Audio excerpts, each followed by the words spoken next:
দেশ বিদেশের বাছাই করা খবর নিয়ে সর্বদাই সত্য সন্ধানী ই নিউজ ভারত। নমস্কার, ই নিউজ ভারতে আপনাদের সকলকে স্বাগত। শুরু করছি ওয়েদার আপডেট। আজ শনিবার বীরভূম, পশ্চিম বর্ধমান, পুরুলিয়া, বাঁকুড়া জেলার পাশাপাশি মালদহ জেলাতেও তাপপ্রবাহ চলবে বলেই আশঙ্কা করা হচ্ছে।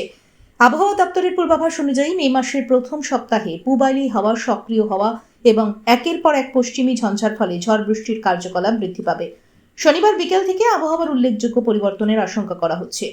আইএমডি পূর্বাভাস দিয়েছে যে বাতাসের ধরনে পরিবর্তন আসবে, যা বঙ্গোপসাগর থেকে আর্দ্রতা নিয়ে আসবে এবং পশ্চিমবঙ্গের কয়েকটি জেলায় মাঝারি থেকে তীব্র বজ্রপাতের জন্য অনুকূল পরিস্থিতি তৈরি করবে। শনিবার পশ্চিম মেদিনীপুর, ঝাড়গ্রাম, বীরভূম এবং মুর্শিদাবাদ জেলায় দুই এক জায়গায় বজ্র বিদ্যুৎ সহ বৃষ্টি এবং ঘন্টায় 40 থেকে 50 কিলোমিটার বেগে ঝোড়ো হাওয়া বইতে পারে।